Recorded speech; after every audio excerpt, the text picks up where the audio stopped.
Thank you, Jesus. Thank you, Jesus. Thank you, Jesus. Thank you, Jesus. Thank you, Jesus. Hallelujah. धन्यवाद खुदावन, धन्यवाद प्रभु यीशु, धन्यवाद पवित्र आत्मा. Hallelujah. Hallelujah. Hallelujah. Oh Heavenly Father, we're thankful. We're thankful to Lord Jesus. Hallelujah. धन्यवाद यीशु, धन्यवाद यीशु, धन्यवाद यीशु, धन्यवाद यीशु, धन्यवाद यीशु. Hallelujah. Hallelujah. Hallelujah. Hallelujah. Hallelujah. Thank you, Father. Thank you, Jesus. Thank you, Jesus. Thank you, Jesus. Thank you, Jesus. Hallelujah. Hallelujah. Hallelujah. Hallelujah. Hallelujah. Ribalara shakundara la rakandara banama. Namasalara shalara kundara la rekela rakundara banama. Ribalara shakundara la rakandara banama. Namashakundara la rekele rekende rabanama sakana mama nama. Thank you, Father. Thank you, Father. Thank you, Father. Thank you, Father. Thank you, Father. Thank you, Jesus. Thank you, Holy Spirit. धन्यवाद यीशु, धन्यवाद यीशु, धन्यवाद यीशु, धन्यवाद यीशु, धन्यवाद यीशु, धन्यवाद यीशु. Hallelujah. Hallelujah. Hallelujah. Hallelujah. Thank you, Lord Jesus. We praise you, Jesus. Hallelujah. Thank you, Lord. Thank you, Father. Thank you, Jesus. Thank you, Jesus. Thank you, Jesus. Hallelujah. Ribala rasha khandara la rakha. Ribele rele rekinde rabanama. Namashakundara la rakhanda rabanama. Ibala nandri namosele rekende rebanama. Rile rekende rebanama shala rakhandara la rakhanda rabanama. Our Lord Jesus. Hallelujah. Thank you, Lord Father. Thank you, Lord Father. Thank you, Lord Father. Thank you, Lord Father. Thank you, Jesus. Thank you, Jesus. Hallelujah. Hallelujah. Hallelujah. Hallelujah. Hallelujah. Hallelujah. Ribana shakundara la raka. Rabana masele reshele rakundara la rakanda rabanama. Yaravala shinda rabana masala rakandara la rakandere la rakunda rabanama. Thank you, Lord. और Lord Jesus आपका धन्यवाद करते हैं, धन्यवाद करते हैं, आपकी तारीफ करते हैं परमेश्वर. आज के दिन के लिए आपका धन्यवाद करते हैं, इस समय के लिए आपका धन्यवाद करते हैं. पवित्र आत्मा आपका कब्जा मांगते हैं समय के ऊपर खुदावन जी. हमारी रूह जिस्म जान बदन पर, हमारी सोचों पर, इस समय के ऊपर अपना पहरा बिठा पवित्र आत्मा. हम आपको इनवाइट करते हैं पवित्र आत्मा जी, आपको इनवाइट करते हैं पवित्र आत्मा जी. आज आप आए, छुए और ब्लेस करें एक एक जन को पवित्र आत्मा जी. आज आपकी अगुवाई में हम चलने पाए खुदावन. आज जितने जन तेरे वचन को सुनने पाए, वो 100 गुना फलों को लेकर आने पाए परमेश्वर. हम अपनी आत्मा को, अपने दिल को, अपने रूह जिस्म जान बदन को आपके हवाले करते हैं खुदावन जी. और परमेश्वर हम आपकी अगुवाई, हम आपकी दया, हम आपका अनुग्रह मांग लेते हैं अपने जीवनों के ऊपर. परमेश्वर हम आपका धन्यवाद करते हैं, आपकी हजूरी में आ जाते हैं, हर गलती गुनाह की माफी मांग लेते हैं. और परमेश्वर हम तमाम उन ब्लेसिंग्स के लिए एडवांस में आपका धन्यवाद करते हैं जो आज आप हमारे जीवनों में देने वाले हैं. और जितने मेरे मसीह बहन भाई आज तेरे नाम में बरकत को लेने वाले खुदावन जी, मैं उन सबको, उन सबकी तमाम जितनी उनकी प्रेयर रिक्वेस्ट है उनको तेरे हजूर रखती खुदावन. तेरे नाम को इज्जत मिले, जलाल मिले, महिमा मिले. और बोलने वाले हम नहीं खुदावन की पवित्र आत्मा आप ठहरे. आप हमारे जीवनों से महिमा को पाए प्रभु. आपके नाम को हम ऊंचा करते हैं, आपके नाम को हम धन्य कहते हैं. और आपकी आंगनों में हम खुदावन आपका धन्यवाद करते हुए एंटर करते हैं. मेरे परमेश्वर हम अपने देश को, भारत देश को तेरे हाथों में सौंपते हैं. हर तरह के सर्कमस्टांसेस से जो खुदावन इस समय इकोनॉमिक लेवल पर खुदावन जो हमारा देश गुजर रहा है खुदावन, हम परमेश्वर इसके लिए प्रार्थना करते हो. तेरी हजूर में खुदावन इस प्रार्थना को रखते हैं परमेश्वर. आज के दिन में खुदावन हमारे देश को हम खुदावन जिस तौर पर याद करते, एक फेस्टिवल जो खुदावन आज हमारे मुल्क के लिए खुदावन, हम आपके धन्यवादी हैं प्रभु जी. कोई मैटर नहीं करता खुदावन कि आज कैसे भी हालात हो खुदावन, तूने हमें एकजुट रखा है. और हमारा भारत सबसे अलग और सबसे सबसे महान और ऊंचा जो तूने रुतबा दिया है खुदावन, हम इसके लिए आपके धन्यवादी हैं। हर तरह के खुदावन जी सर्कमस्टांसिस को, हर तरह के हालातों को खुदावन हम आपके हाथों में सौंपते हैं, और आप सब कुछ अच्छा और भला करने वाले परमेश्वर हैं। पिता, आज जितने मेरे बहन भाई खुदावन तेरी हजूर आ रहे खुदावन और तेरे वचन को सुनने वाले परमेश्वर, उन सबको तेरे पाक लहू में कवर कर देती हूँ। पिता, हम अपने भारत देश के लिए प्रार्थना करते हैं परमेश्वर कि अपने आप से खुदावन हम जो कुछ अपने देश के लिए करने पाए, अपने लोगों के लिए करने पाए खुदावन, तू हमें इस्तेमाल कर, और जिस कॉलिंग में तू हमें चला रहा है उस कॉलिंग में हमें इस्तेमाल कर। हम अपने देश की खुदावन अमन और शांति मांगते हैं खुदावन। हर तरह के जहां जहां खुदावन इस समय जो आंदोलन है या किसी भी तरह के कोई भी हालात है खुदावन, वो बिगड़े ना खुदावन जी, वो संभल जाए खुदावन जी, और वो लोग तेरे हाथों में खुदावन जी मैं देती, देश के जवानों को तेरे हाथों में देती, देश के किसानों को तेरे हाथों में सौंपती खुदावन जी। आप सब कुछ खुदावन अपने हाथों में ले, हैंड ओवर करते तेरे हाथों में अपने देश को खुदावन, अपने लोगों को खुदावन जी। आप सब कुछ भला करें, अच्छा करें, अमन और शांति के साथ सब कुछ स्मूथ करे खुदावन जी। आपका धन्यवाद करते हैं और आज के वचन के लिए प्रार्थना करते हैं कि आज का वचन सुनने वालों के लिए 100 गुना फलों को लेकर आए। कोई अंधकार की ताकत आज के वचन के फलों को चुराने न पाए। यीशु मसीह के जिंदा जलाली सामर्थ्य बड़े नाम में इस प्रार्थना को मांग लेते हैं, आमेन, हालेलुया। प्रभु यीशु मसीह के जिंदा जलाली सामर्थ्य बड़े नाम में मैं पास्टर आशा राय साउथ कोरिया से आप सबको वेलकम करती हूँ, और आज के मुबारक दिन के लिए मैं आप सबको मैं मुबारक देती हूँ। Happy republic day to all, and सबका वार्मली वेलकम करती हूँ जो इस समय हमें ज्वाइन कर चुके हैं और जो ज्वाइन करेंगे। और काइंडली आज के सेशन को, इस लाइव सेशन को आप शेयर करें, आज के वचन को शेयर करें, क्योंकि वचन हमें सिखाता है, हमें रोज की रोटी है ये हमारी। हम कुछ ना कुछ सीखते हैं, समझते हैं, जब इस पर चलते हैं, ईमान लाते हैं, तो हम बरकत पाते हैं, हालेलुया। और परमेश्वर का वचन कहता है कि तुम, सबसे बड़ी आज्ञा जो परमेश्वर ने हमें दी कि तुम जाओ और देश के कोने कोने तक मेरे नाम की मुनादी करो, मेरे वचन की मुनादी करो, उस वचन को लेकर जाओ, हालेलुया। सो आप वचन को कितना लेकर जाते हैं ये आपकी जिम्मेवारी है। आज के सेशन को शेयर जरूर करें और बरकत को पाएं, हालेलुया। एंड मैं इस पेज के लिए धन्यवादी हूँ, और इस पेज के एडमिन के लिए धन्यवादी हूँ, और परमेश्वर की धन्यवादी हूँ कि आज ये मौका बख्शा खुदावन ने कि हम आपके बीच में मौजूद होने पाए, और परमेश्वर ने ये मौका बख्शा कि हम वचन को शेयर करने पाए और बरकत को लेने पाए, हालेलुया। सो इस प्लेटफॉर्म के लिए मैं धन्यवाद करती हूँ, और इस पेज को मैं परमेश्वर के हाथों में सौंपती हूँ, और इस पेज के जरिए जो परमेश्वर के काम हो रहे हैं, और परमेश्वर दिन दुगनी रात चौगनी इस पेज में और बरकत दे, इस मिनिस्ट्री को और बरकत दे, हालेलुया, आमीन। आज का वचन जो मैं आप सबसे शेयर करने वाली हूँ वो ये है कि हम 10 कमांडमेंट को जानते हैं। कितना हम 10 कमांडमेंट को जानते हैं अपने जीवन में, कितना हम इस 10 कमांडमेंट को अपने जीवन में फॉलो करते हैं, हालेलुया।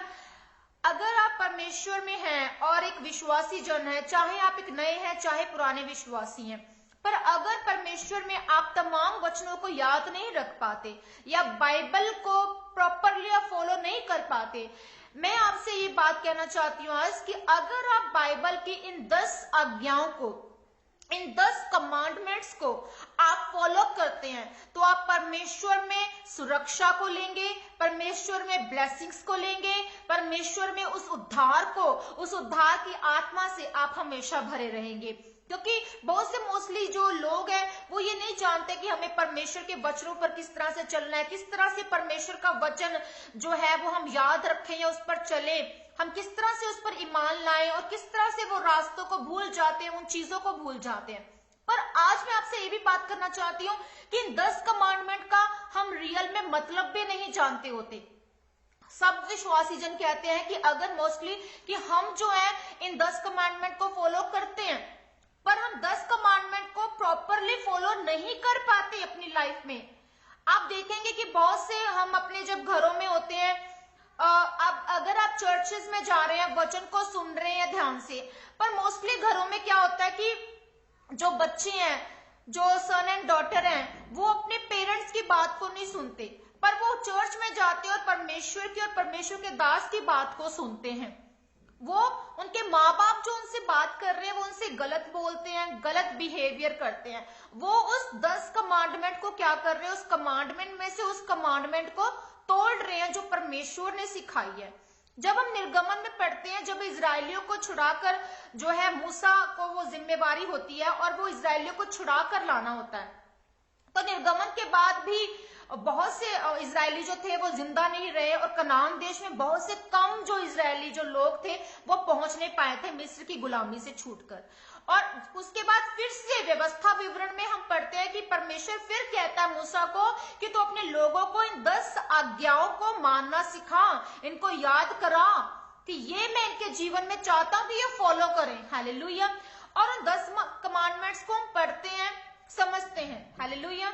आज मैं आपसे बात करने वाली हूं 10 कमांडमेंट में से 5th और 6th कमांडमेंट की बात। जो 5th कमांडमेंट है वो ये है कि तू अपने पिता और अपनी माता का आदर करना, जिससे जो देश तेरा परमेश्वर यहोवा तुझे देता है उसमें तू बहुत दिन तक रहने पाए। अब यहाँ पर परमेश्वर ने हमें आज्ञा दी है कि अपने माता और पिता की आज्ञा करना, आज्ञा को मानना, ताकि जो देश, जो बात परमेश्वर ने तुम्हें दी है, जो देश तुम्हें दिया, उस देश में तुम रहने पाओ। हालेलुया। हमें से बहुत जन ऐसे विश्वासी हैं कि जो परमेश्वर की बातों को सुनते और समझते तो हैं पर उस पर चल नहीं पाते, और उसी चीज को, उसी बात को तोड़ मरोड़ कर हम अपनी फैमिली में देते हैं। हस्बैंड वाइफ भी आप देख लीजिए, उनमें अगर फाइटिंग होती है तो हस्बैंड अपनी वाइफ को क्या है, वचन के थ्रू समझाता है कि तुझे मेरे अधीन रहना है, वचन ये कहता है।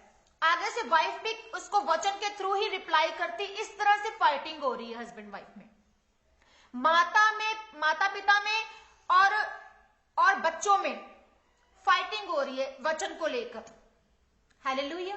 यहां परमेश्वर ने हमें ये सिखाया और समझाया कि हमें किस तरह से परमेश्वर की बातों को सीखना है, समझना है, किस तरह से तुम्हें उस कमांडमेंट को पूरा करना है और उसे तोड़ना भी नहीं है।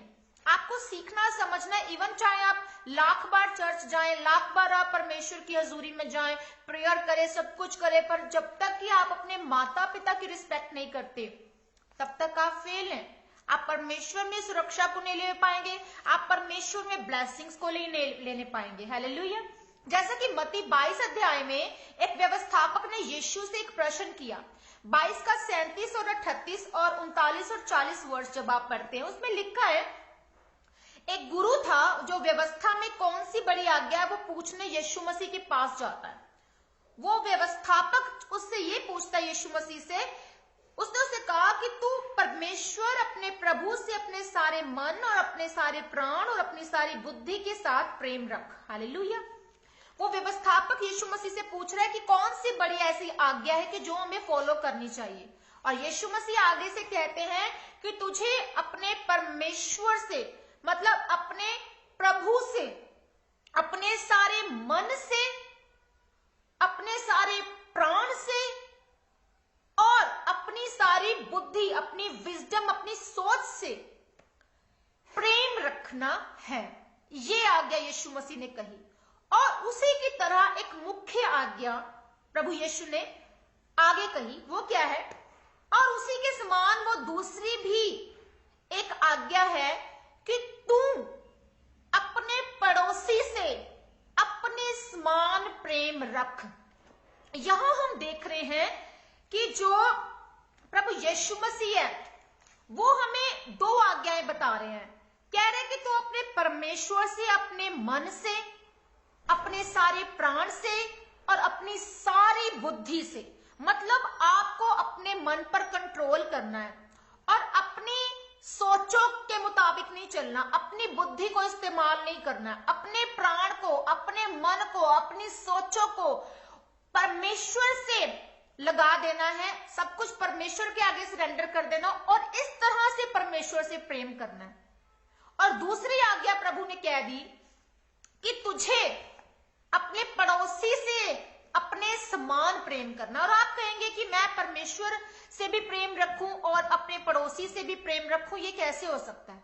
हो सकता है, हो सकता है, क्योंकि हम सिद्ध बन सकते हैं अगर हम सिद्ध नहीं हैं, क्योंकि हमारा पिता कहता है कि सिद्ध बन जैसा तेरा परमेश्वर वो स्वर्गीय पिता सिद्ध है, तू भी सिद्ध बन सकता है, तुझे भी सिद्ध होना है।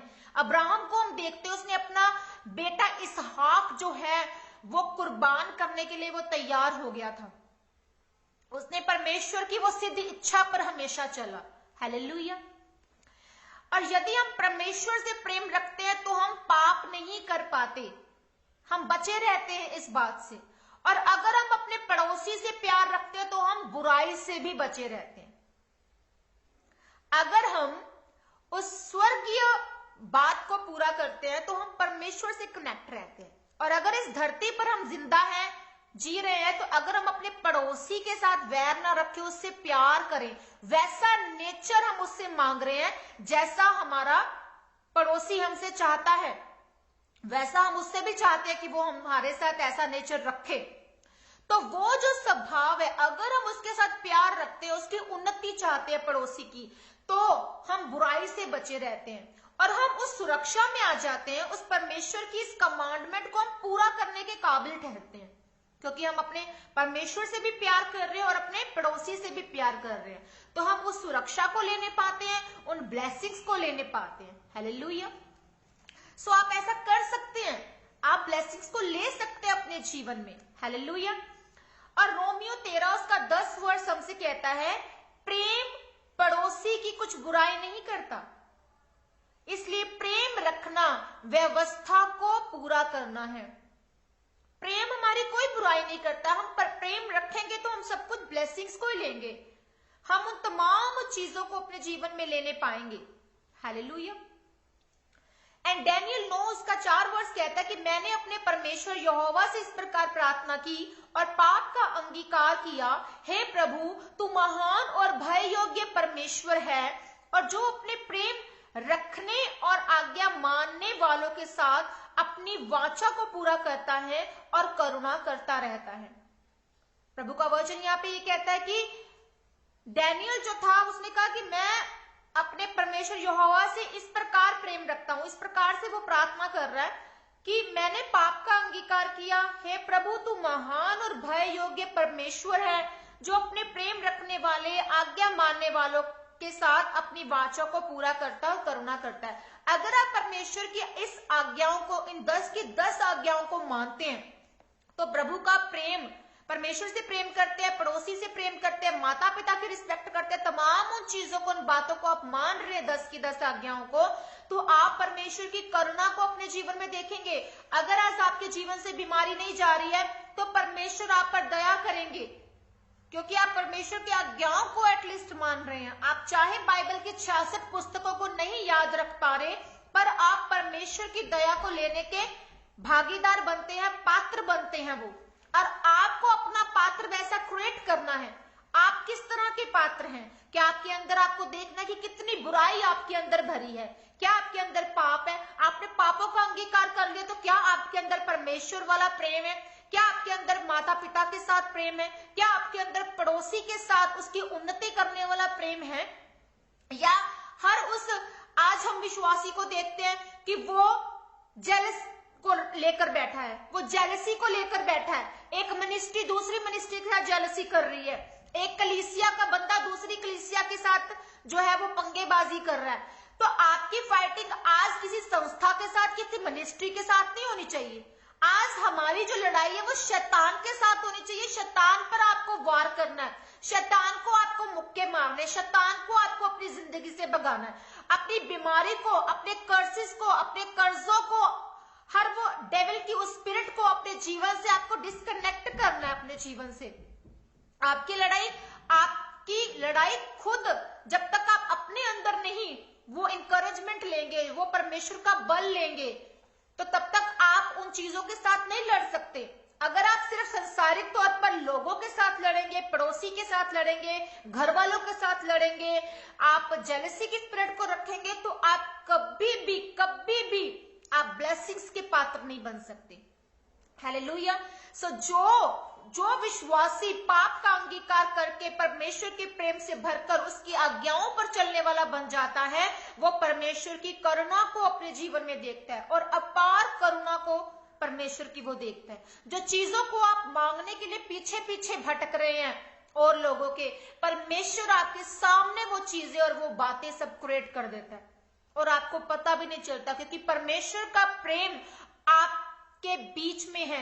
परमेश्वर की आज्ञा पर चलने का जो काम है, जो योग्यता है, वो आपके अंदर आ चुकी है। इसलिए परमेश्वर आपको हर जगह अनुग्रहकारी करता है, आपको हर जगह वो फेवर देता है, अद्भुत फेवर। आप इंसानों के बीच में खड़े होंगे, परमेश्वर आप पर अनुग्रह करेगा। आप कहेंगे कि ये क्या है? वो इसलिए क्योंकि आप परमेश्वर के अधीन हैं, आप परमेश्वर की आज्ञाओं के अधीन हैं, आप उन तमाम बातों को परमेश्वर की फॉलो कर रहे हैं। आपको मेहनत करने की जरूरत नहीं है फिर इतनी ज्यादा, और शैतान आपकी लाइफ से वो डिस्कनेक्ट होगा क्योंकि परमेश्वर आपके साथ खड़ा है, परमेश्वर का स्पिरिट आपके अंदर है। हालेलुया। फिफ्थ कमांडमेंट जो कि हमें कहती है कि अपने माता पिता का आदर करना, और माता पिता के बिना हम अस्तित्व में नहीं आ सकते। बिना, बिल्कुल सही बात है कि हम बिना अपने माता पिता के हम अस्तित्व में है ही नहीं। इफ्सियों 6 उसका एक वर्ष हमसे कहता है कि हे बालको, प्रभु में अपने माता पिता के आज्ञाकारी बनो, और क्योंकि वो उचित है। प्रभु में अगर आप हैं तो अपने माता पिता के आपको आज्ञाकारी बनना ही उचित है। पर मैं आपको कहती हूँ कि अगर आपके माता पिता आपको आप क्या कहेंगे? अगर संडे के दिन वो आपको चर्च जाने से रोक रहे हैं तो आप कहें कि नहीं, परमेश्वर तेरी आज्ञा कहती कि माता पिता की आज्ञा माननी है तो मैं चर्च नहीं आ रहा हूं।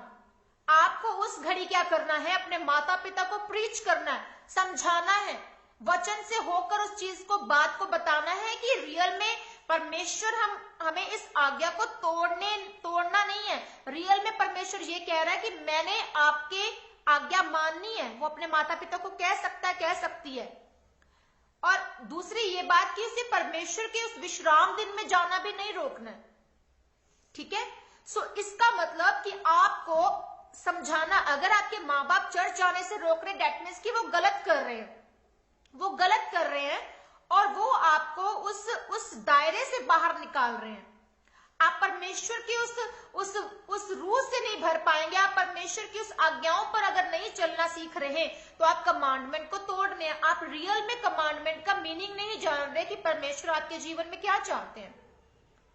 अगर आप कहें कि माँ बाप को आप एवरी मंथ जो है वो कुछ ना कुछ दे रहे हैं, खर्चा दे रहे हैं उनकी केयर के लिए, उनकी मेडिसिन के लिए, उनके खाने के लिए, राशन के लिए, तो आप अच्छा कर रहे हैं। पर अगर बीच में आप उनका राशन या केयर के लिए जो भी आप उनको खर्चा दे रहे हैं वो रोक दे और आपको ये रियलाइज हो कि मुझे परमेश्वर के घर में बोना है और दुगना बोना है, तो भी आप गलत कर रहे हो और परमेश्वर की आज्ञा को आप तोड़ रहे हैं। आपको परमेश्वर में भी बैलेंस रहना है, आपको माता पिता में भी बैलेंस रखना है। हालेलुया।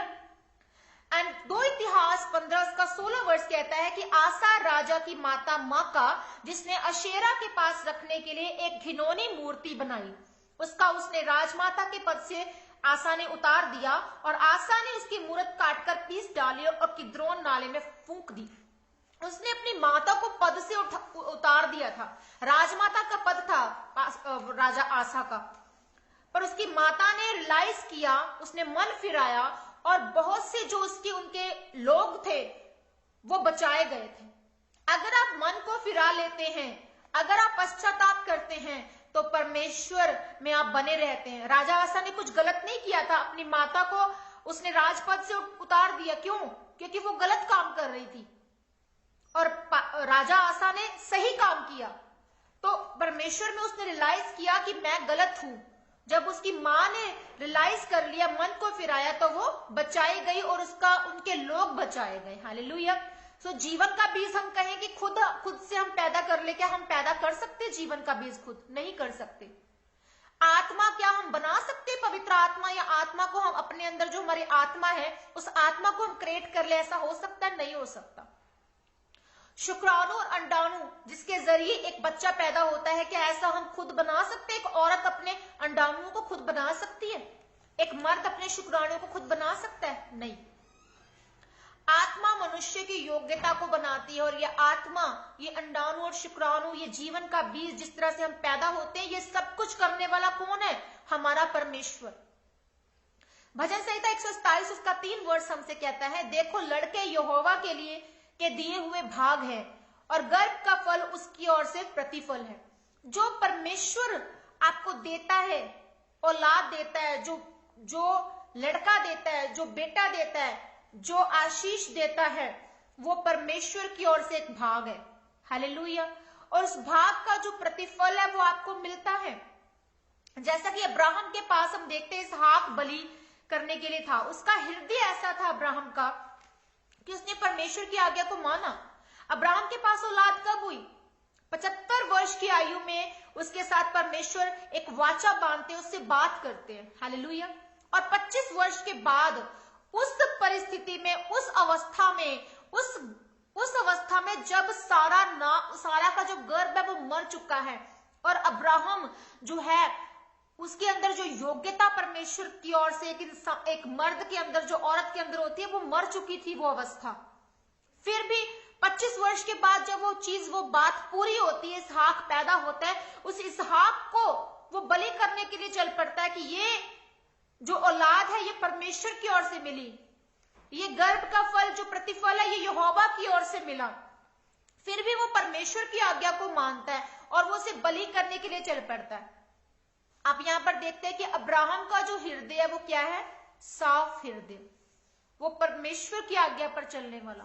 ऐसा हृदय आज हम नहीं ले पाते अपने अंदर, ऐसे डिसीजंस हम नहीं ले पाते अपने जीवन के अंदर। हालेलुया। एंड 1 यूहन्ना 4 उसका 20 वर्ष हमसे कहता है, यदि कोई कहे कि मैं परमेश्वर से प्रेम रखता हूं और अपने भाई से बैर रखे तो वो झूठा है, क्योंकि जो अपने भाई से जिसे उसने देखा है प्रेम नहीं रखता, तो वह जिसे परमेश्वर से भी जिसे उसने नहीं देखा प्रेम नहीं रख सकता। जो कहे वो अपने भाई से बैर रख रहा है कोई इंसान, और एक तरफ वो कहे कि वो परमेश्वर से प्यार रखता है, तो क्या वो परमेश्वर से प्यार रख सकता है? वो भाई से बैर रख रहा है। ये गलत होगा कहना कि वो परमेश्वर से प्यार रखता है।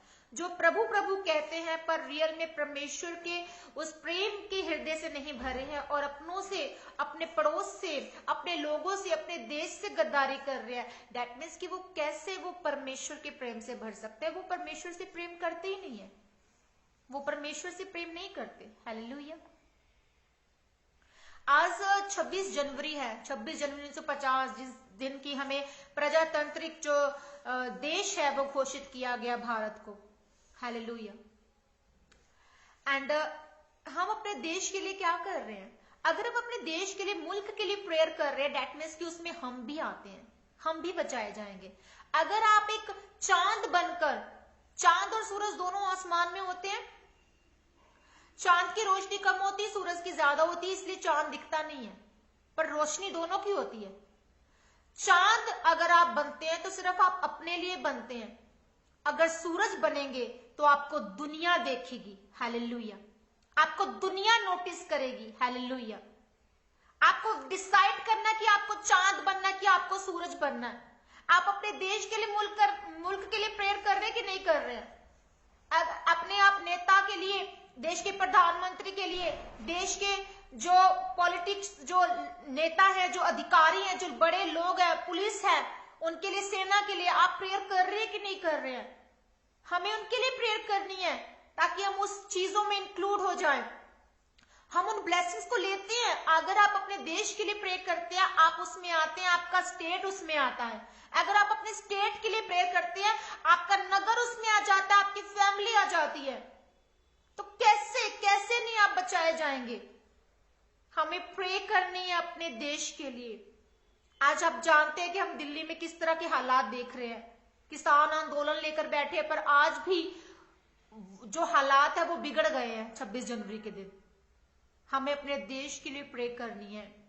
आज हमें ये भूलना चाहिए था उन लोगों को कि हम ना तो जट हैं, ना हम किसी भी धर्म को लेकर वो बैठे हैं कि हम राजपूत हैं, हम हिंदू हैं, हम सिख हैं, हम ईसाई हैं, हम मुस्लिम हैं। First of all we are Indian. हम इंडियन हैं। अगर हम अपने देश का भला नहीं सोचते, आप पॉलिटिशियंस पार्टी ले लीजिए, वो एक दूसरे के विरोधी बनकर बैठे, अगर वो साथ में हो जाए तो कोई भी हमें मुंह तोड़, किसी का हिम्मत नहीं है कि वो हमारे देश को बिखेर दे। हमें एकजुट होकर अपने देश के लिए प्रे करनी है, हमें एकजुट होकर उस प्रेम से बंधकर परमेश्वर के आगे अपने मुल्क को रखना है, ताकि हमारा मुल्क ब्लेस हो, वो उन्नति करे। अगर आप अपने देश के लिए प्रे करते हैं, अपनी स्टेट के लिए प्रे करते हैं, दैट मीन्स कि आप ऊंचे हो रहे हैं, आप ऊंचे हो रहे हैं। अगर सिर्फ आप अपने लिए इंडिविजुअली प्रे कर रहे हैं, दैट मीन्स कि आप चमकेंगे नहीं इतना, आप दिखेंगे नहीं लोगों में। पर अगर आप सबके लिए प्रे करते हैं तो आप चमकेंगे यीशु मसीह के नाम में। हालेलुया। सो आज के बाद आपको परमेश्वर के प्रेम से भरकर आपको रियल क्रिश्चियन बनना है। आपको नाम के मसीह नहीं बनना है, आपको दिखाना है, आपको चमकना है, आपको अलग दिखना है, आपको इंडिविजुअल बनकर नहीं रहना है। आपको सबके साथ खड़े हुए दिखना चाहिए कि आप कौन हैं, आप कौन है। हालेलुया। आप अपने देश को क्या दे रहे हैं, आप अपने स्टेट को क्या दे रहे हैं, आप अपनी फैमिली को क्या दे रहे हैं। माता पिता और परमेश्वर से प्रेम रखना अलग अलग बात नहीं है। माता पिता से प्रेम रखना और परमेश्वर से प्रेम रखना एक बात है। हालेलुया। मंथली हम अपने माँ बाप की अगर सेवा कर सके, आप जितना भी उनको दे सकते हैं, अगर उनके पास कोई इनकम सोर्स नहीं है तो आप परमेश्वर में भलाई का काम कर रहे हैं। उन्होंने आपको, जब वो आप पैदा हुए, उन्होंने आपको, आपकी केयर की, आपको पाला, आपकी तमाम उन प्रॉब्लम्स को देखा। माँ बाप की जगह को आप फील नहीं कर सकते। उस बात को आप रियलाइज तब करते हैं जब आप खुद माँ बाप बनते हैं। पर फिर भी माँ बाप बनने के बाद भी लोग क्या है, माँ बाप को माँ बाप नहीं समझ रहे। अगर आज आप कुछ चीजों को, कुछ ब्लेसिंग्स हमारे जीवन से अलग है और अभी तक नहीं आई, वो पता है क्यों? क्योंकि आज आप अपने माँ बाप की रिस्पेक्ट नहीं कर रहे हैं, आज आप उनको अलग कर रहे हैं, आज आप उनको इस नजर से देख रहे हैं कि जैसे वो आपके माँ बाप ही नहीं है, तो उन्होंने पता नहीं क्या गुनाह कर दिया।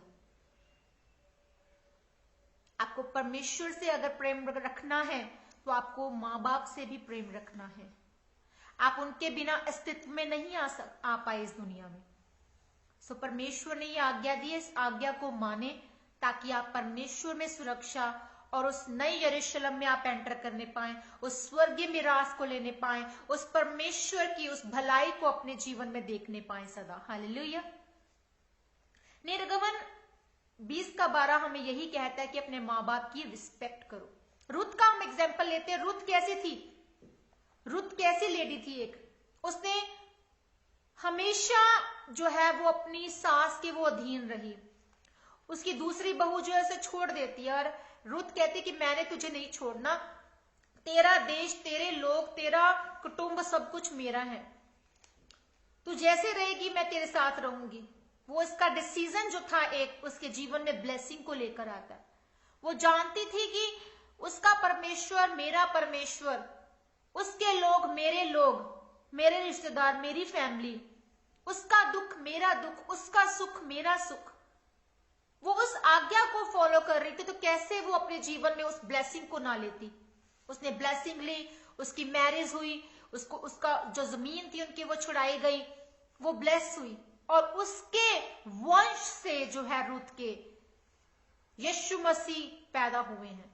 हालेलुया।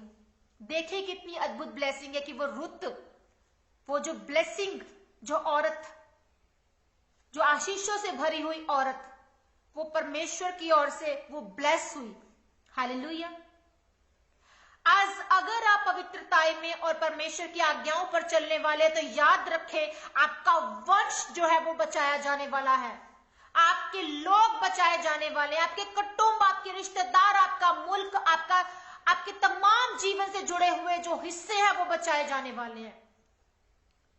आप नहीं जानते कि आप क्या कर रहे हैं, आप नहीं जानते कि आप किस पॉइंट को फॉलो कर रहे हैं परमेश्वर के, और आप अद्भुत तरीके से खड़े हो रहे हैं। उस पवित्रताई से होते हुए यीशु मसीह पैदा हो रहे हैं रुत के वंश से। सिक्स्थ कमांडमेंट है कि तू खून ना करना। सिर्फ दूसरों को मारना ही खून करना नहीं होता, जब हम आत्मिक खून करते हैं। और आत्मिक खून करना क्या है? एक अपराध है। अपने आप का खून करना एक अपराध है। हालेलुया। आत्मिक खून करना क्या है? पहला ये कि अपनी बातों और कार्यों के द्वारा दूसरों को ठोकर खिलाना, दूसरों की ठोकर का कारण ठहरना, दूसरों को गिराना, वो है आत्मिक खून। सत्य के विरोध में जो लोग खड़े हो जाते हैं आपकी जिंदगी में। अब बहुत से चर्च में मेंबर्स होते हैं, बहुत से जो है कुछ को रिस्पॉन्सिबिलिटी दी होती है सीनियर पास्टर ने, तो सीनियर पास्टर तक अगर बात नहीं पहुंची, बहुत से कलीसिया के लोग जो है वो उनके पास जाते हैं। और कुछ लोग जैसे कि कह देते हैं कि नहीं, हम विश्राम दिन के दिन नहीं आ सकते, हम संडे को नहीं आ सकते, हम चर्च नहीं आ सकते, हम सेवा ये इस दिन नहीं कर सकते।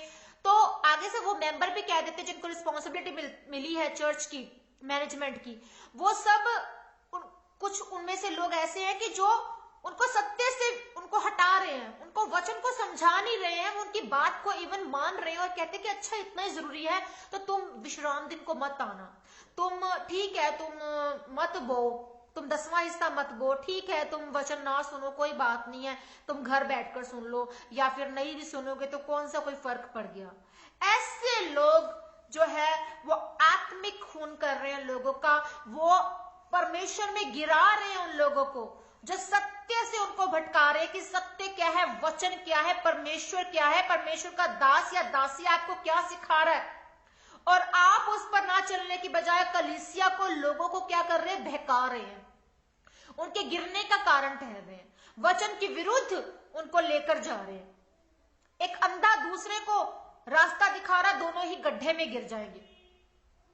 हालेलुया। सो परमेश्वर जो है वो आपको ये बताता है कि तुम्हें अपना दूसरों का खून नहीं करना और अपना खून भी नहीं करना है। तुम्हें दूसरों का खून नहीं करना, दूसरों को सत्य से नहीं बहकाना, दूसरे के गिरने का कारण आपको नहीं ठहरना है। आप सभी गिर जाएंगे यीशु मसीह के नाम में अगर आप परमेश्वर में नहीं चलेंगे। आप अगर बचाए जाएंगे अगर आप परमेश्वर की एक एक कमांडमेंट को फॉलो करते हैं, एक एक उसके रियल मीनिंग को आप फॉलो करते हैं, तो आप बचाए जाएंगे। यहूदा इस्करियोती ठोकर का कारण ठहरा उसके जीवन में। उसने वो चांदी के सिक्के जो 30 थे वो लिए यीशु मसीह को पकड़वाने के लिए, और उसका दिल दुखी हुआ और वो उसने आत्महत्या कर ली, वो मर गया। आज तक भी जिस जगह पर वो मरा उसका जो नाम है वो उसकी वो जमीन जो थी, जिस जमीन के लिए उसने वो लिया, जो उसने सौदा किया यीशु मसीह को पकड़वाने का, आज भी वो उस नाम से जाना जाता है कि वो लहू से खरीदा गया था सब कुछ। वो ठोकर का कारण ठहरा। यीशु मसीह ने उसे बातों बातों में कितनी बार समझाया, पर फिर भी उसे ठोकर ना महसूस हुई, वो गिरने का कारण ठहरा। और उस डांट को भी वो प्रभु यीशु मसीह की समझ ना पाया और उसने पश्चाताप नहीं किया, उसने अपने आप को नहीं फिराया, वो नहीं बदला और उसकी डेथ हुई। हालेलुया। मत्ती 11:6 कहता है, और धन्य है वे जो मेरे कारण ठोकर ना खाएं। वो लोग धन्य है जो प्रभु के कारण ठोकर ना खाएं, जो परमेश्वर की बातों में आकर उसको तोड़ मरोड़ कर दूसरे लोगों के सामने रिप्रेजेंट करते हैं उन चीजों को, उनकी ठोकर का कारण बन रहे हैं। इवन वो खुद भी ठोकर खा रहे हैं और दूसरे लोगों को भी ठोकर दे रहे हैं। यूहन्ना 11:10 हमसे कहता है, परंतु यदि कोई रात में चले तो ठोकर खाता है, क्योंकि उसमें प्रकाश नहीं। अगर आप दिन में चलते हैं तो आप ठोकर नहीं खाते, क्योंकि रोशनी वो ज्योति आपके जीवन में होना बहुत जरूरी है। अगर आप अंधकार में चल रहे हैं, अगर आप संसार की चीजों में बातों में चल रहे हैं, आप परमेश्वर की उस ज्योति को नहीं ले रहे हैं, उस ज्योति को फॉलो नहीं कर रहे, वचन जो है वो ज्योति लेकर आपके जीवन में आता है, वचन जो है वो आपके जीवन में प्रकाश लेकर आता है कि आप इन चीजों को, इन बातों को समझे, उसके अर्थ को समझो और कभी ठोकर ना खाएं। हालेलुया। जो उस परम प्रधान की छाया में हमेशा बना रहता है वो बचाया जाता है, और तमाम आपके रास्ते के जो पत्थर है वो परमेश्वर हटाता है, उन ठोकरों को परमेश्वर साइड पर करता है, उन लोगों को जो ठोकर के रूप में आपके जीवन में खड़े हैं परमेश्वर साइड पर करता है, उन तमाम डेविल की स्पिरिट्स को परमेश्वर साइड पर करता है, क्योंकि आप परमेश्वर की छाया में रहना सीख रहे हैं, आप परमेश्वर की कमांडमेंट को पूरा करना सीख रहे हैं। कुछ कर सकता अगर आप परमेश्वर की इस रोशनी में हमेशा बने हैं, उस परमेश्वर को हमेशा आप पुकारने वाले बन रहे हैं, तो आप कभी भी वो लोग, वो शैतान की ताकतें कभी आपको गिराएंगी नहीं। मत्ती 18:7 कहता है कि ठोकरों के कारण संसार पर हाय, ठोकरों का लगना जरूरी है, अवश्य है, पर हाय उस मनुष्य पर जिसके द्वारा ठोकर लगती है। यहां पर यीशु मसीह जो है वो यहूदा इस्करियोती को ही कह रहे हैं कि हाय उस इंसान पर जब जिसके द्वारा ठोकर लगती है, हाय है उस इंसान पर। आपको उस हाय को अपने जीवन में नहीं लेना है, उस बीमारियों को, उन तकलीफों को, संघर्ष को, उस निराशा को, उस डेविल की ताकतों को अपने जीवन में नहीं लेना है। उस ठोकरों का रीजन आपको बनकर इन चीजों को, तमाम कर्सेस को, इन तमाम श्रापों को अपने जीवन में नहीं लेना है। आप बच सकते हैं अगर आप परमेश्वर में बने, उसकी आत्मा में बने। हालेलुया। अगर एक बच्चे को हम सिर्फ मीट खिलाएं, उसको दूध ना दें, जबकि वो दूध पीने वाला बच्चा है, और हम उसको मीट खिलाएंगे तो उसका परिणाम क्या होगा? उसका परिणाम गलत होगा। और हो सकता है आप उसको सिखाने की कोशिश करें कि मीट ही तुझे खाना है, पर वो उसकी तबीयत खराब हो सकती है, उसको उस हिसाब से उसका डाइजेस्टिव सिस्टम खराब हो जाएगा और वो कुछ भी डाइजेस्ट नहीं करने पाएगा।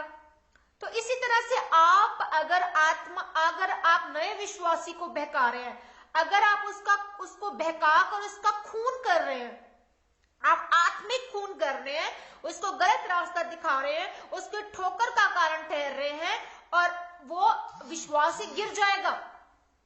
एक विश्वासी ने मुझसे पूछा, मुझे मैसेज किया कि पास्टर जी क्या मुझे उस लड़की से शादी करनी चाहिए जो कि अपने हस्बैंड के साथ अभी नहीं रह रही। मैंने पूछा कि क्या हुआ, उसके हस्बैंड की डेथ हो गई है कि या फिर वो जिंदा है?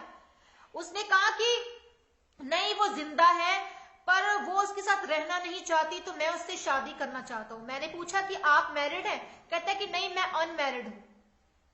अब इस कंडीशन में परमेश्वर की आज्ञा ये है कि अगर तुम्हारा पति जिंदा है, तुम्हारी पत्नी जिंदा, और तुम शादी कर लेते हो, उसको छोड़ रहे हो, तो ये क्या है? पाप है। वो जो आत्मा थी वो सेव हुई। मैंने उसको समझाया वचन से, वो समझा। उसने कहा कि पास्टर जी आपने मेरा जीवन बचा लिया। हो सकता था कि वो मेरी बातों को ना सुनता और वो उससे शादी करता, तो वो पाप का अधिकारी ठहरता और वो दोनों गिरते। पर परमेश्वर में मैं उसको ये सिखा रही हूं, उस भाई को, कि तेरे जीवन में ये बात सही नहीं है, क्योंकि उसका हस्बैंड जिंदा है। अगर उसका हस्बैंड जिंदा ना होता तो ये शादी परमेश्वर में होनी थी, पर वो उसका हस्बैंड जिंदा है, वो उसे भी धोखा दे रही है और तुझे भी कल को धोखा ही मिलेगा। और उसका जीवन बचा और वो ब्लेस हुआ। सो इस तरह से आपको उस अंधकार से निकालना है उन तमाम आत्माओं को, उन तमाम बातों को। बहुत से ऐसे विश्वासी जन आते कि पास्टर जी प्रे करें कि इसी लड़की से मेरी शादी हो जाए, पास्टर जी प्रे करें इसी लड़के से मेरी शादी हो जाए। अरे मूर्ख हो आप लोग, आप शादियों के पीछे भाग रहे हो, आप उस रूप के पीछे भाग रहे हो और परमेश्वर के रूप को आप नहीं देख रहे। आपके लिए डिवाइन रिश्ता रखा है परमेश्वर ने। मत करे वरी कि मुझे इससे शादी करनी है, मुझे उससे शादी करनी है। परमेश्वर ने आपके लिए ब्लेसिंग्स रखी है। आप परमेश्वर के उन ब्लेसिंग्स को लेना सीखें। आप परमेश्वर में बने हैं, उसकी रोशनी में चल रहे हैं, उसकी कमांडमेंट को पूरा कर रहे हैं और पवित्रताएं में चल रहे हैं, पापों का अंगीकार कर चुके हैं, तो परमेश्वर की करुणा से आप पीछे नहीं रहेंगे। परमेश्वर की करुणा आपके जीवन के ऊपर आएगी, वो अद्भुत तरीके से आपको इस्तेमाल करेगा। आपको डिवाइन रिश्ते मिलेंगे, डिवाइन जॉब मिलेगी, डिवाइन फैमिली मिलेगी, डिवाइन आपके वो सोर्सेस परमेश्वर तैयार करेगा, डिवाइन आपको जो है स्वर्गीय रिश्ता मिलेगा। तो क्यों आप संसार के पीछे भाग रहे हैं? दूसरा रीजन यह आत्मिक खून की अपने भाई से बैर रखना है। 1 यूहन्ना 3 उसका 15 वर्ष हमसे कहता है कि जो कोई अपने भाई से बैर रखता है वो हत्यारा है, और तुम जानते हो कि किसी हत्यारे में अनंत जीवन नहीं रहता। आपको अपने भाई से बैर नहीं रखना। आपको अगर आज जितने भी मेरे मसीह बहन भाई अगर इस वचन को सुन रहे हैं और आपके जीवन में आज आप अपने बहन से या भाई से आप वैर रखकर बैठे हैं, आज आप उन्हें माफ करें, आज आप उनसे बात करें, तो देखें वो ब्लेसिंग्स जो रुकी हुई हैं वो आपके जीवन में आएंगी। परमेश्वर का प्रेम से आप भरेंगे, परमेश्वर की आत्मा से आप भरेंगे, परमेश्वर के द्वारा रखे गए वो सोर्सेस, वो रास्ते, वो लोग आपको मिलेंगे डिवाइन तौर पर। हालेलुया। तो ये आप पाप करते हैं, अपने भाई से बैर रखना मतलब आप परमेश्वर से भी बैर रख रहे हैं। हाबिल और कैन का किस्सा आप जानते हैं। कैन की जो है वो भेंट परमेश्वर कबूल नहीं करते और हाबिल की कबूल करते हैं। ये नहीं था कि हाबिल और कैन की जो भेंट थी वो अलग अलग तौर पर उन्होंने जो है वो गलत रखी थी। कैन ने गलत नहीं रखी थी, कैन की भेंट भी अच्छी थी, हाबिल की भी अच्छी थी, पर उसने जिस दिल से, जिस हृदय से वो भेंट रखी थी वो गलत था। और वो अपने भाई का खून करता है, उसका खून बोलता है, वो दुहाई देता है उसका खून। आज अगर आप पाप करते हैं, अपने भाई से बैर रखते हैं, तो आप हत्यारे हैं। आप अपने पड़ोसी से प्यार नहीं रखते तो आप हत्यारे हैं। आप अपने माँ बाप से प्यार नहीं रखते तो आप हत्यारे हैं। आपको प्रेम से भरना है परमेश्वर के। हालेलुया। सो आपको वो डिवाइन सोर्सेस तब देना शुरू करता है परमेश्वर, जब आप उन चीजों को समझना सीखते हैं, इन कमांडमेंट्स का रियल में मीनिंग सीखें और समझें। क्योंकि बहुत से जन हम जो है, हम कहते तो हैं कि हम इन 10 कमांडमेंट को फॉलो करते हैं, हम फॉलो नहीं कर पाते, हम फॉलो नहीं कर रहे होते हैं। पर आपको सीखना है कि रियल में क्या ये डिफरेंस तो नहीं है। ये सोर्सेस, ये जो हमें आशीषें नहीं मिल रही है, वो किस वजह से? क्योंकि हम में कोई कमी तो नहीं है। आपको ये सीखना है और समझना है। हालेलुया। कैन के मामले में हाबिल जो था वो छोटा भाई था और उसका खून बोलता है। आज अगर आप पाप करते तो प्रभु यीशु मसीह का लहू बोलता है। फिर प्रभु यीशु का लहू बोलता है उस विश्वासी जन के लिए। परमेश्वर का लहू बोलता है फिर उस समय जब आप पाप करते हैं, आप अंधकार में किसी की ठोकर का कारण ठहरते हैं, उसको गिराने का कारण ठहरते हैं, परमेश्वर आपका मुकदमा लड़ता है फिर। तो इसलिए परमेश्वर की मार से आपको दूर रहना है। वो हमेशा भला परमेश्वर है, करुणा करने वाला परमेश्वर है, पर जिस हालात में जब वो करता है फिर वो हर काम वो अद्भुत करता है। चाहे वो आपको सजा देने का काम हो, चाहे वो आपको ब्लेस करने का काम हो। आपको ये डिसाइड करना है कि परमेश्वर की हाय वो नहीं आपको लेनी है। हाय है उस इंसान पर जो ठोकर का कारण ठहरता है। प्रभु ने ये वचन कहा है हमें। मत्ती 5 उसका 21 से 22 वर्ष जब हम पढ़ते हैं, मत्ती 5 और उसका 21 से 22 वर्ष, उसमें लिखा है कि तुम सुन चुके हो पूर्व काल के लोगों से कहा गया था कि हत्या न करना, और जो कोई हत्या करेगा वो कचहरी में दंड के योग्य होगा। परंतु मैं तुमसे कहता हूं कि जो कोई अपने भाई पर क्रोध करेगा वह कचहरी में दंड के योग्य होगा, और जो कोई अपने भाई को निकम्मा कहेगा वो महासभा में दंड के योग्य होगा। जो कोई कहे अरे मूर्ख, वो नरक की आग के दंड के योग्य होगा। हम प्यार से किसी को क्या देते कि अरे मूर्ख, अरे मूर्ख, अरे मूर्ख, तुझे समझ नहीं है। अरे मूर्ख और अरे मूर्ख, इस बात को कहने का ढंग कभी हम अभिप्राय लेते हैं, कभी मजाक में, और कभी हम उसको एक सजा के तौर पर, उसको एक टोंट, एक बात कहने के ढंग से जो है वो गलत मारते हैं। तो यहाँ पे सजा का अभिप्राय बताया है परमेश्वर ने। यहाँ पर कहा है कि तुम किस ढंग से अपने भाई के साथ बिहेवियर रखते हो, तुम्हें उसी ढंग से जो है वो परमेश्वर के क्रोध को भी अपने जीवन में सहना पड़ेगा।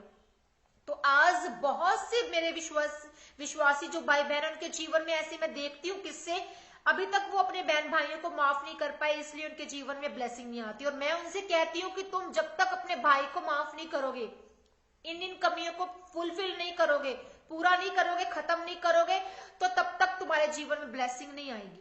और जैसे ही वो इन चीजों को फॉलो करते हैं, उनके जीवन में ब्लेसिंग्स आना शुरू होती है।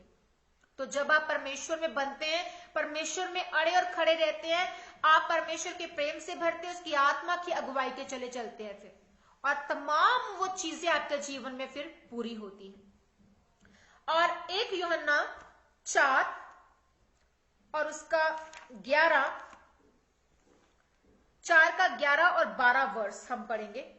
हे प्रियो, जब परमेश्वर ने हमसे ऐसा प्रेम किया तो हमको भी आपस में प्रेम रखना चाहिए।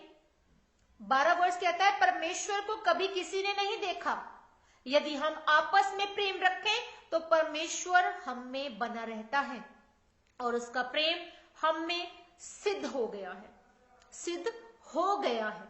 आमीन। सो परमेश्वर यहां हमें ये कह रहे हैं कि अगर तुम परमेश्वर से प्रेम करते हो, जिस परमेश्वर को हमने कभी देखा नहीं है, यदि हम आपस में प्रेम रखते हैं तो हम परमेश्वर से भी प्रेम करते हैं, परमेश्वर हम में बने रहते हैं और उसका प्रेम हमें सिद्ध बना देता है। वो सिद्ध हो जाता है उसका प्रेम जब हम अपने पड़ोस से प्रेम रखते हैं, जब हम अपने अपनों से प्रेम रखते हैं तो परमेश्वर का प्रेम हम में सिद्ध होता है। तो आज आपको फॉर्मेलिटी का प्रेम नहीं रखना परमेश्वर से। परमेश्वर का प्रेम हमें ये सिखाता है कि अपने माँ बाप से प्रेम रखो, अपने पड़ोसी से प्रेम रखो, अपने भाई से प्रेम रखो, अपने कलीसिया से प्रेम रखो और मसीह में मेरे बहन भाइयों सबसे प्रेम रखो। हालेलुया। सो खुदावन आप सबको आशीष बरकत दे और मैं बहुत खुश हूं आप सबसे मिलकर इस प्लेटफॉर्म के जरिए। और आज के दिन में आप जरूर प्रे कीजिएगा अपने देश के लिए, ताकि हालात जो हैं वो हमेशा अमन और शांति में बने रहें, ताकि हम सुरक्षित रहें, हमारे लोग सुरक्षित रहें और तमाम पूरे वर्ल्ड के लिए भी प्रे करें। अब जो हम परिस्थितियों से गुजर रहे हैं, हमने जो 2020 देखा, हम खुदा के शुक्रगुजार हैं कि हम जीवित हैं, सुरक्षित हैं। हम परमेश्वर में 2021 को देख रहे हैं। इस 2021 में मैं प्रार्थना करती हूँ कि परमेश्वर आप सबके जीवन में उन तमाम रास्तों को खोले और आपके जीवन में बहुगुणित जो मल्टीप्लाई जो आशीषें हैं रखी, वो उतनी बढ़ती जाएं और आप परमेश्वर की महिमा करते जाएं और आप परमेश्वर को हमेशा प्रेज करें और परमेश्वर में बढ़ते जाएं। आइए प्रार्थना करते हैं। Thank you father, thank you Jesus, thank you holy spirit. खुदावन मैं आपका शुक्रगुजार हूं खुदावन आपकी कि इस समय को आपने हमें दिया। इस समय के जरिए खुदावन हमने बरकत आशीष पाई। इस समय के ऊपर खुदावन पवित्र आत्मा आपने अच्छे ढंग से हमारे जीवन में काम किया, हमें वचन की समझ और सीख दी। हम इस वचन पर हमेशा चलने के काबिल बने रहे। खुदावन जैसे मैंने बरकत पाई, मेरे परिवार ने बरकत पाई, मिनिस्ट्री ने बरकत पाई, खुदावन आज जितने भी बहन भाइयों ने आज के वचन को सुना, उन तमाम मेरे मसीह बहन भाइयों ने बरकत पाई। पिता मैं आपका धन्यवाद करती हूँ आज के वचन के लिए, धन्यवाद करती हूँ आज के दिन के लिए फिर से खुदावन जी। और अपने देश को खुदावन मैं तेरे पाक हाथों में सौंप देती हूँ। देश के जवानों को और किसानों को, तमाम उस खुदावन उन लोगों को, अधिकारियों को, नेता को खुदावन जी मैं आपके पाक हाथों में कवर करती हूँ। पिता आपका आत्मा इन्हें समझ और बुद्धि दे, अमन और शांति से हमारा मुल्क हमेशा बना रहे।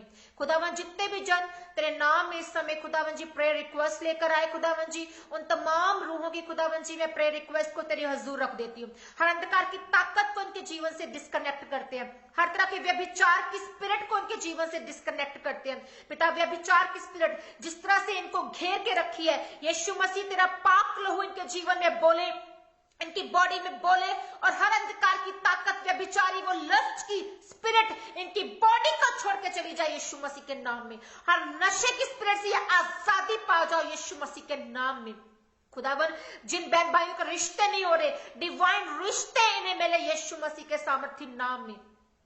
खुदावन जी हर तरह की ये जॉब की तंगी से ये दूरी खुदावन जो इनके जीवन में वो देरी है वो खत्म हो, वो दूरी खत्म हो और इन्हें अच्छी और डिवाइन जॉब मिले यीशु मसीह के सामर्थ्य नाम में। जो भी इनके केसेस चल रहे हैं यीशु मसीह के सामर्थ्य नाम में ये छुटकारा पाए, ये आजादी पाए, ये फेवर पाए, ये चंगाई पाए यीशु मसीह के नाम में। रिहाई पा जाओ यीशु मसीह के सामर्थ्य नाम में। खुदावन इस साल में खुदावन जी आप इनके तमाम बंद रास्तों को खोले खुदावन। मेरी प्रार्थना है परमेश्वर कि आप इनके जीवन में गुड न्यूज को लेकर आए। पवित्र आत्मा आप विजिट करें इनके घरों में, इनके बिजनेस में, इनकी जॉब में, इनकी मैरिज लाइफ में खुदावन जी। जिन बहनों के पास औलाद नहीं है, मैं प्रार्थना करती हूँ उनके गर्भ को प्रभु यीशु मसीह तेरे पाक लोगों में कवर करती हूँ।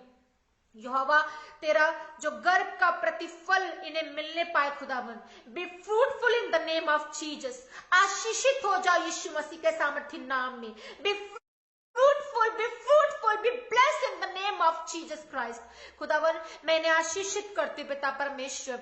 मेरे खुदावन ये तेरे नाम में एक बड़ी गवाहियों के साथ खड़े होने पाए खुदावन जी। हर अंधकार की ताकत, हर देरी की आत्मा, हर वो डाउनफॉल की आत्मा यीशु मसीह के सामर्थ्य नाम में मैं इनके जीवन से डिस्कनेक्ट करती हूँ। पिता परमेश्वर आपका आत्मा इन्हें छुए। हर वो आत्मा जो तेरी ओर से नहीं है प्रभु जी, वो आत्मा इनके जीवन से चली जाए यीशु मसीह के नाम में। जहां से आई है इनके उस आत्मा के पैर वापसी करे और कभी एंटर न करने पाए इनके जीवनों में। पिता आपका आत्मा से ये भर जाए, तेरी स्पिरिट इनके जीवन में काम करे खुदावन जी। तेरे स्वर्गीय दूत इनके जीवन में विजिट करे, चंगा करने वाले दूत, सुरक्षा के दूत इनके जीवनों में विजिट करे, इनकी फैमिलीज में विजिट करे पिता परमेश्वर। हर वो मौत का आत्मा इनके जीवन से, इनकी फैमिली से मैं डिस्कनेक्ट करती हूँ यीशु मसीह के नाम में। हर वायरल फीवर, हर infection, blood infection, urine infection यीशु मसीह के सामर्थ्य नाम में इनको छोड़ के जाता रहे खुदावन। हर एक किडनी की प्रॉब्लम से आजादी पा जाए। हर तरह की जो डिवाइन ताकतें खुदावन जी इनके जीवन में वो उतरे और प्रभु हर तरह की डेविल की ताकतें खुदावन जी वो डिस्कनेक्ट हो इनके जीवन से पिता परमेश्वर। तमाम वो बंद रास्ते इनके जीवन से मैं खोल देती हूँ पिता परमेश्वर। खुदावन तेरा वचन कहता है कि जो कुछ तुम इस धरती पर खोलोगे वो तुम स्वर्ग में खोलोगे, और जो कुछ तुम इस धरती पर बांधोगे वो तुम स्वर्ग में बांधोगे। पिता तेरे सामर्थ्य नाम इनके जीवन में वो रास्ते खुल जाए जो बंद है, वो रास्ते खुल जाए जो शैतान ने बंद किए, और वो तमाम रास्ते बंद हो जाए जो शैतान ने खोले हैं। खुदावन आपका आत्मा इनके जीवन में काम करे। आप धर्मी जन को ऊंचा करते नीचा नहीं मेरे परमेश्वर। इनके जीवन में खुदावन जी ये ऊंचे हो जाए परमेश्वर, ताकि तेरी ग्रेस, तेरी महिमा इनके जीवन में दिखे। मेरे परमेश्वर आपका वचन कहता है खुदावन जी कि हम नई सृष्टि बन चुके। मेरे परमेश्वर ये नई सृष्टि बन जाए, हर तरह के पाप से ये आजादी पा जाए खुदावन जी। मेरे परमेश्वर आप इन्हें ब्लेस करें, इन्हें आजाद करें, इन्हें फ्रूटफुल करें खुदावन जी। मैं आपका धन्यवाद करती पिता परमेश्वर। और जितने भी मेरे मसीह बहन भाइयों ने मुझे प्रेयर के लिए कहा खुदावन जी, इनकी तमाम प्रेयर रिक्वेस्ट को मैं तेरी हजूर रख देती हूँ मेरे सामर्थ्य पिता। मैं आपका धन्यवाद करती हूँ, मांगती हूँ यीशु मसीह के सामर्थ्य नाम में इस प्रार्थना को आपने सुना और कबूल किया। आपकी हजूरी में ये प्रार्थना है खुदावन, आपके हाथों में ये लोग है खुदावन तेरे। मैं आपका धन्यवाद करती हूँ, मांगते यीशु नाम से इस प्रार्थना को। आमीन आमीन आमीन। खुदावन आप सबको आशीष और बरकत दे, एंड आप सुरक्षित रहें, ब्लेस रहें, फ्रूटफुल रहें, और इसी तरह से खुदावन के प्रेम से भरे रहें और पाप से दूर रहें। हालेलुया। सो प्रभु आप सबको आशीष और बरकत दे। सबको हैप्पी रिपब्लिक डे एंड जय मसीह की। God bless you all.